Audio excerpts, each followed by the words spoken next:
Hello students, मैंने अपने पिछले वीडियो में फ्यूल्स के प्रिंसिपल ऑफ मैनेजमेंट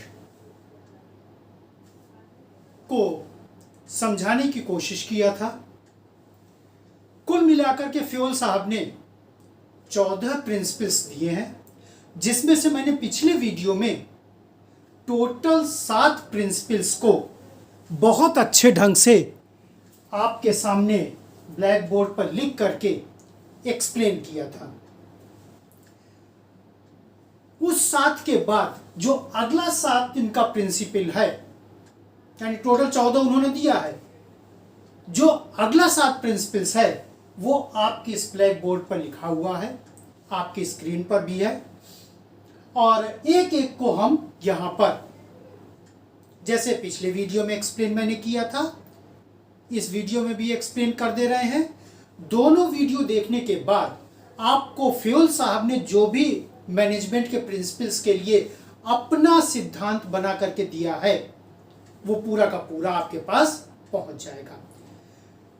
फ्यूल साहब को father of general principles of management के नाम से भी जाना जाता है, क्योंकि सबसे पहली बार इन्होंने ही प्रिंसिपल्स ऑफ मैनेजमेंट को एक बहुत ही सिस्टमेटिक ढंग से पॉइंट वाइज बना करके हमारे आपके सामने या पूरे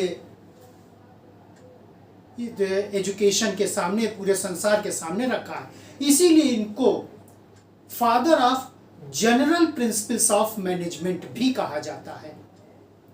तो इसमें 8वां पॉइंट है, पहले वीडियो में 7 पॉइंट तक हो चुका था। आज इस जो दूसरा वीडियो, इसमें दूसरा 8वां पॉइंट है सेंट्रलाइजेशन एंड डिसेंट्रलाइजेशन। फ्यूल साहब कहते क्या है कि ऑर्गेनाइजेशन में जितनी भी चीजें हैं, कुछ चीजों को तो सेंट्रलाइज कर दिया जाए और बाकी जितनी बची चीजें हैं सबको डिसेंट्रलाइज्ड कर दिया जाए।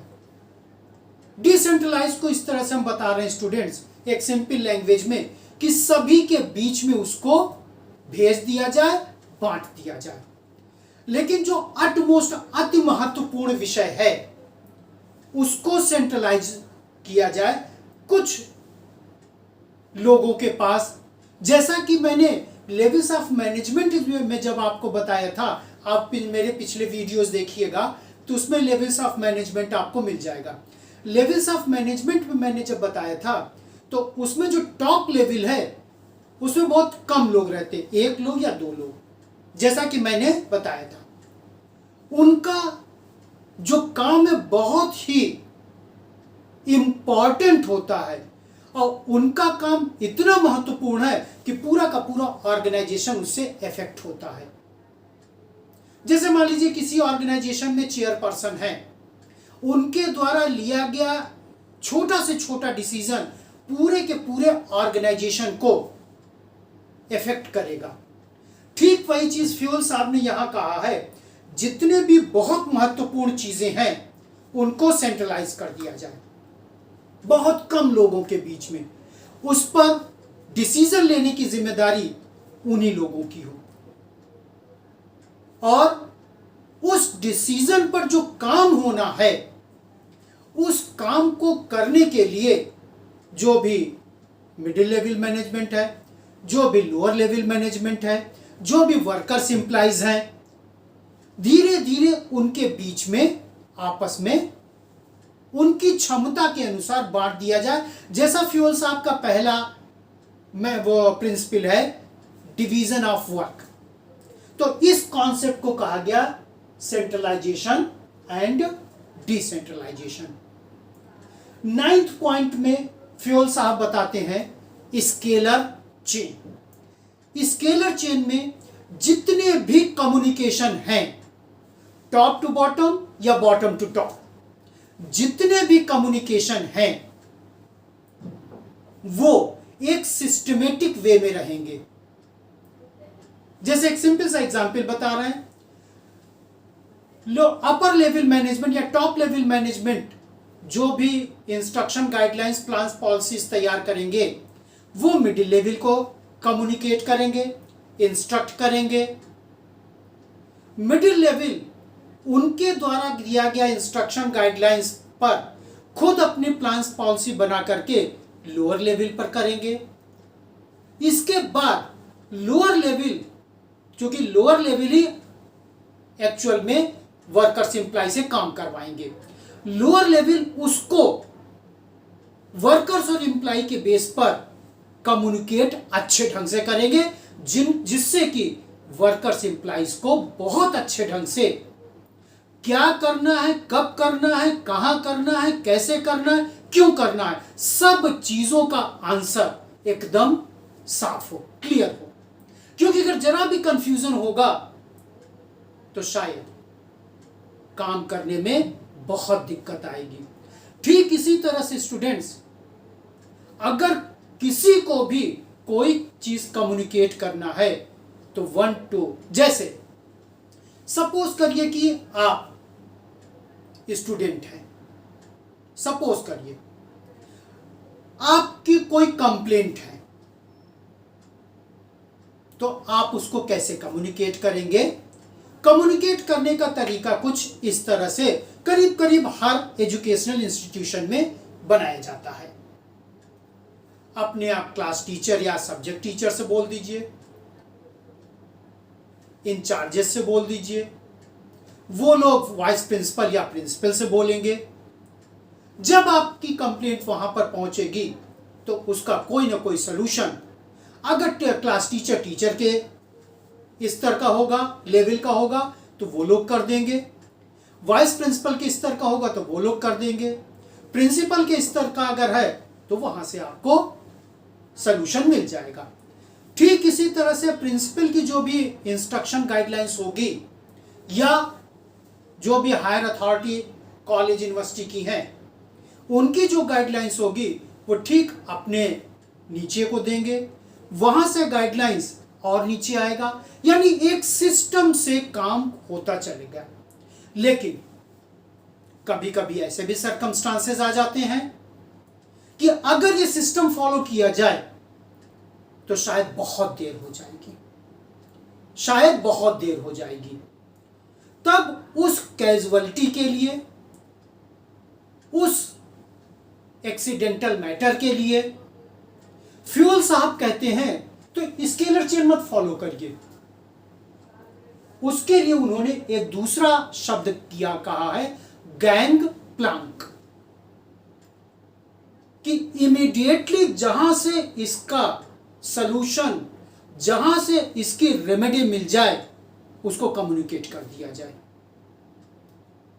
चूंकि मैटर कैसा है, सीरियस मैटर है, कैजुअलिटी का मैटर है, एक्सीडेंटल का मैटर है। चूंकि अगर मान लीजिए एक्सीडेंटल का मैटर अगर स्केलर चेन फॉलो करेंगे तो हो सकता है हालत और गंभीर हो जाए। ऐसे मैटर्स के लिए फ्यूल साहब कहते हैं कि गैंग प्लैंक को अपना करके जहां से इसका इमीडिएट सॉल्यूशन मिल जाए वहां पर इसको कम्युनिकेट कर दिया जाए। अब इसके लिए एक फिगर फ्यूल साहब बताए हैं, वो मैं आपको बता देता हूं। नेक्स्ट 10th पॉइंट फ्यूल साहब कहते हैं ऑर्डर। ऑर्डर मीन्स आदेश नहीं, यहां पर नो डाउट ऑर्डर माने आदेश होता है। तो यहां पर मैनेजमेंट में जो फ्यूल साहब ने ऑर्डर के बारे में बताया है, उन्होंने ये बताया है कि जितनी भी चीजें हैं सब चीजें अपनी जगह निर्धारित होंगी और निर्धारित जगह पर रखी जाएंगी। जैसे एक सिंपल सा एग्जाम्पल आपको बताने की कोशिश करेंगे, आप लोग अपने घर में भी देख लीजिएगा। ये ऑर्डर जो फ्यूल साहब का है वो आपको समझ में आ जाएगा। आप अपने घर के किचन में या रसोई घर में चले जाएंगे, आप खुद देखेंगे कि वहां पर सभी चीजें एकदम सिस्टमेटिक वे में रखी हैं। जिस चीज का जो बर्तन है, कंटेनर है, या रखने का स्थान है वो वहीं पर रखा है। और ऐसे ही आपके घर में हर जगह, हर कमरे में होगा। ड्राइंग रूम में आप चले जाइए, बेडरूम में चले जाइए, आप अपने स्टडी रूम में चले जाइए, हर जगह एक सिस्टमेटिक वे में वो सामान होगा जो वहां पर होना चाहिए। जैसे मैंने अभी एग्जाम्पल लिया, ड्राइंग रूम में मान लीजिए आपके घर में सोफा रखा है, क्या सोफा आप किचन में रखेंगे? कोई नहीं रखेगा, क्योंकि सोफा रखने का एक प्रॉपर प्लेस है। ना वो ड्राइंग रूम, ना वो बेडरूम का प्लेस है, ना वो किचन रूम का प्लेस है, ना वो स्टडी रूम का प्लेस है, उसका प्लेस ड्राइंग रूम ही है। ठीक यही चीज स्टूडेंट ऑर्डर में मिस्टर फ्योल बताते हैं कि ऑर्गेनाइजेशन में जितनी भी चीजें हैं सबका अपना एक निश्चित स्थान होना चाहिए, प्रॉपर प्लेस। उससे क्या होगा, किसी भी चीज को ढूंढने में बिल्कुल वक्त नहीं लगेगा। आप अपने स्टडी रूम को देख लीजिए, सपोज करिए स्टडी रूम आपका अस्त व्यस्त है, आपका बहुत समय निकल जाएगा उस स्टडी रूम को सब्जेक्ट मैटर को ढूंढने में।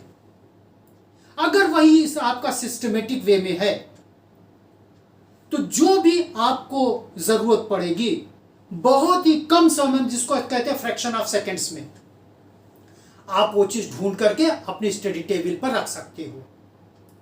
ठीक इसी तरह से आप अपने किचन को देख लीजिए, हाइपजर्ड वे में अगर रखा है तो हर चीज को ढूंढने में समय लगेगा और खाना बनने में समय लग सकता है। यही चीज आपके ऑर्गेनाइजेशन में है। नेक्स्ट आता है स्टूडेंट इक्विटी। नेक्स्ट आता है इक्विटी। इक्विटी का मतलब कि ऑर्गेनाइजेशन में जितने भी लोग हैं, किसी भी तरह से किसी चीज में कोई डिस्क्रिमिनेशन न होना चाहिए, न कास्ट में, न रिलीजियस में, यानी अन्य और किसी चीज में। हर व्यक्ति को, जो भी ऑर्गेनाइजेशन में है,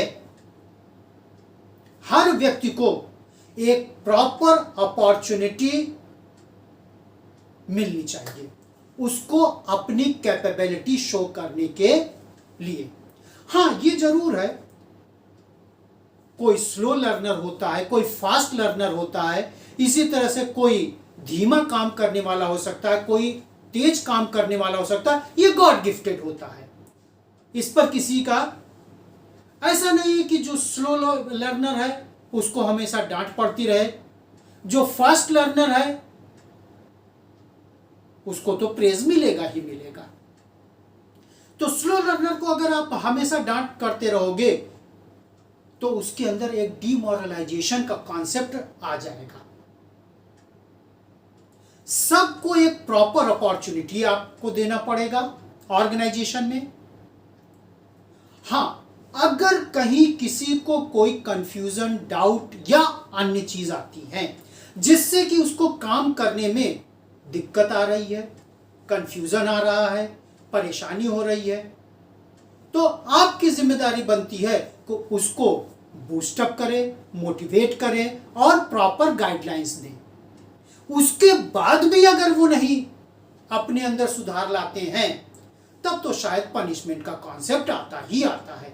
लेकिन पहली नजर में अगर उसको पनिशमेंट दे दिया जाए तो शायद उसके अंदर डिमोरलाइजेशन आ सकता है, जो उसके अंदर सीखने की क्षमता थोड़ी बहुत होगी भी वो भी शायद खत्म हो सकती है। तो ये कॉन्सेप्ट है स्टूडेंट इक्विटी का, ये कॉन्सेप्ट इक्विटी का है। नेक्स्ट आता है स्टेबिलिटी ऑफ पर्सोनल्स। इसका मतलब ये स्टूडेंट्स कि जितने भी ऑर्गेनाइजेशन में काम करने वाले हैं, अगर उनके अंदर क्षमता है काम करने की, वो काम करना चाहते हैं, सीखना चाहते हैं, अपनी कैपेबिलिटी से वो शो करना चाहते हैं, तो कंफर्म स्टूडेंट अगर वो आपके ऑर्गेनाइजेशन में हैं तो उनको ऐसा न लगे कि पता नहीं कल हमारी सर्विस रहेगी या सर्विस नहीं रहेगी। यानी वो डायलेमा में रहेंगे, कंफ्यूजन में रहेंगे, डाउट में रहेंगे कि कब हमको निकाल दिया जाए। इससे होगा क्या? अच्छे से अच्छा काम करने वाला पूरे मन से काम नहीं कर पाएगा, वो कहीं दूसरी जगह भी अपनी अपॉर्चुनिटी को तलाश करता रहेगा। हो सकता है कि आपके निकालने से पहले वो ही चला जाए। एक व्यक्ति जब जाता है, दूसरा व्यक्ति आता है स्टूडेंट्स, तो ये ऑर्गेनाइजेशन के लिए थोड़ा टेढ़ी खीर हो जाती है, क्योंकि हर व्यक्ति के काम करने का ढंग, सोचने का ढंग, समझने का ढंग अलग अलग होता है। तो वो जो भी वर्कर है, एम्प्लॉई हैं या अन्य लोग हैं, उनको अपने स्टेबिलिटी का पूरा भरोसा होना चाहिए कि जब तक हमसे कोई बड़ी गलती नहीं होगी तब तक हमको पनिशमेंट नहीं मिलेगा और हमको निकाला नहीं जाएगा। हाँ, मैं बार बार ये कहूंगा, भूल करना ये मानव की प्रवृत्ति होती है। कोई ज्यादा करता है, कोई कम करता है, लेकिन ये कहिए कोई भूल न करे, ऐसा पृथ्वी पर कोई भी व्यक्ति नहीं पैदा हुआ है जो भूल न करता हो। हाँ, उस भूल, अगर उससे भूल हो गई है जाने अनजाने में, तो उसको सुधरने का मौका देना पड़ेगा। ऐसा नहीं कि भूल हुई और उसको निकाल दिया जाए, नहीं। तो उसके अंदर जो एक डर रहा है, एक भय है, एक कंफ्यूजन है, अपने आप निकल जाएगा और वो अपने को सीखने के लिए तैयार करेगा, अपने की परफॉर्मेंस को देने की कोशिश करेगा। ये हो गया स्टेबिलिटी ऑफ टेन्योर। इनिशिएटिव, हर व्यक्ति को जहां पर भी वो काम कर रहे हैं ऑर्गेनाइजेशन में, उनको जो भी उनके बॉस हैं, सीनियर हैं, वो तो मोटिवेट करेंगे ही करेंगे, साथ ही साथ आपस में भी मोटिवेशन जरूरी है। आपस में भी मोटिवेशन जरूरी है। आप टीवी पर बहुत ढेर सारे शोज देखते होंगे, डांस शो आ रहा है, बहुत ही अच्छे अच्छे सोशल शोज आ रहे हैं। आप देखिए मोटिवेशन कितना मिलता है, देखिए मोटिवेशन कितना मिलता है। जो भी जजेस के रूप में बैठे हैं वो उनसे बहुत ज्यादा एक्सीलेंट होते हैं, लेकिन जब वो मोटिवेट करते हैं तब आप देखिए, यही चीज स्टूडेंट ऑर्गेनाइजेशन में होनी चाहिए।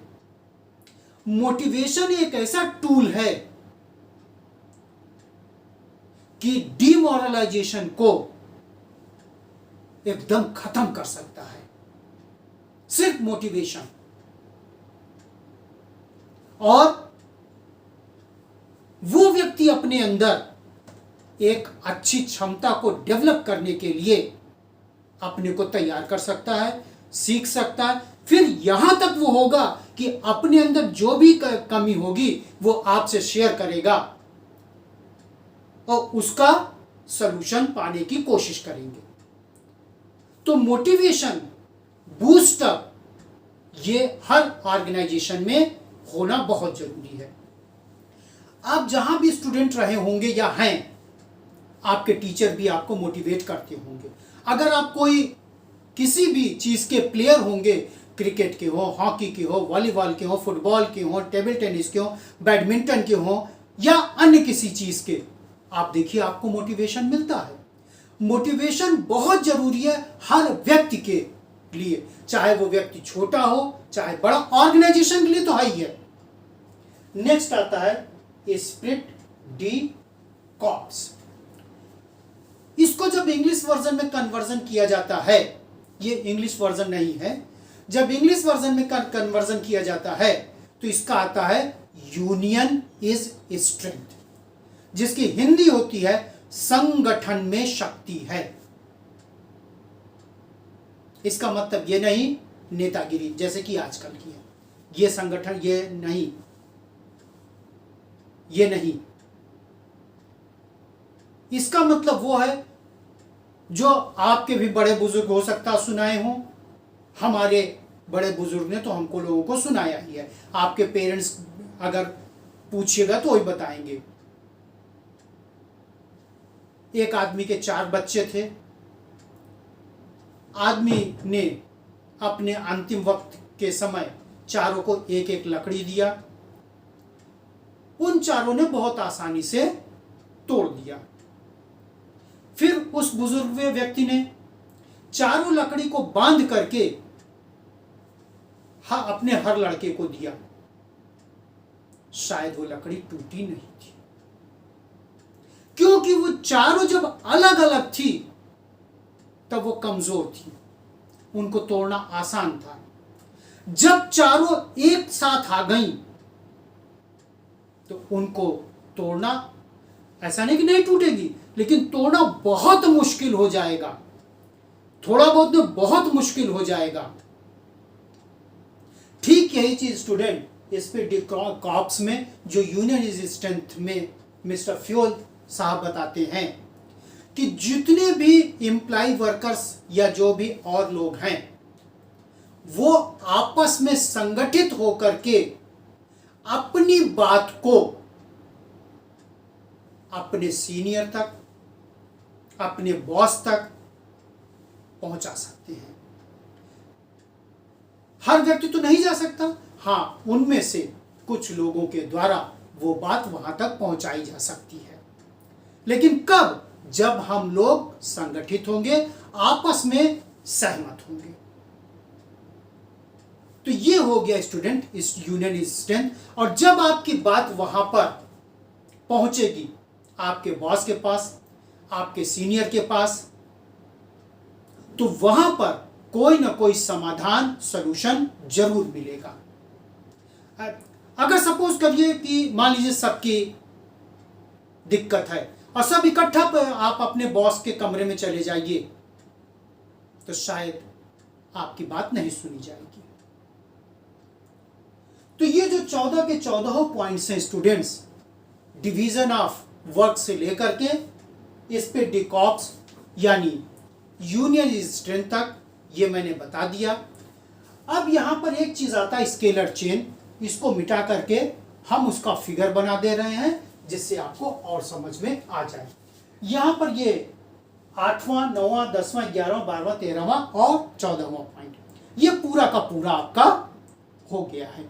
अब स्केलर चेन का बस मैं फिगर बना दे रहा हूं।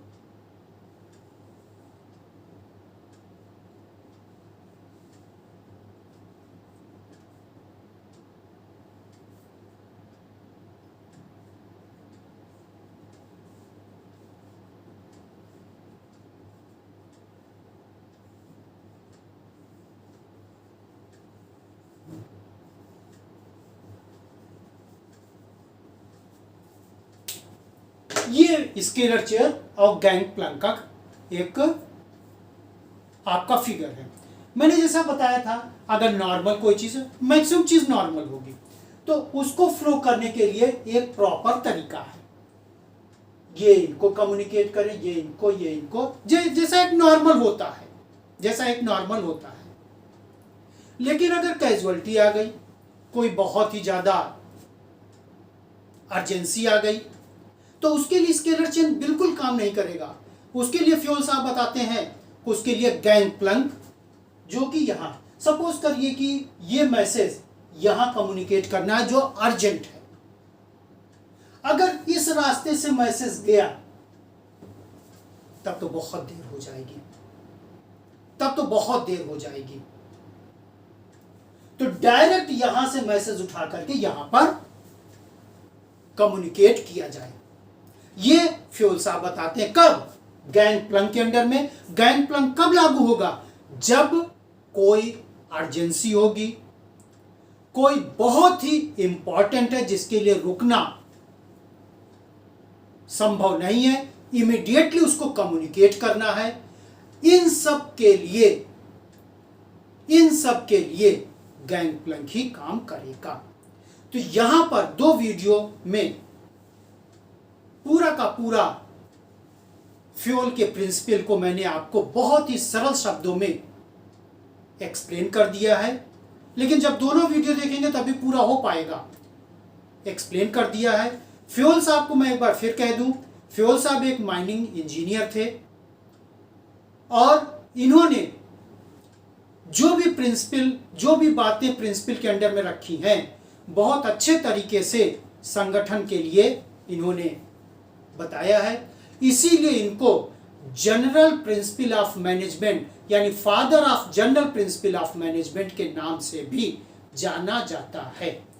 फिर वही मैं कहूँगा स्टूडेंट, शिक्षा एक बहुत ही अमूल्य चीज़ है। इसको जितना आप स्प्रेड करिएगा मल्टीपल होकर के आपके पास ही आएगी। इसलिए इस वीडियो को भी आप लोग ज़्यादा से ज़्यादा लोगों को देखने के बाद, समझने के बाद आप लोग भेज दीजिए और लाइक सब्सक्राइब तो आप लोग कर ही दीजिएगा। जितने लोग अभी तक नहीं किए हैं सब्सक्राइब वो प्लीज़ इसको कर दीजिएगा। Thank you students.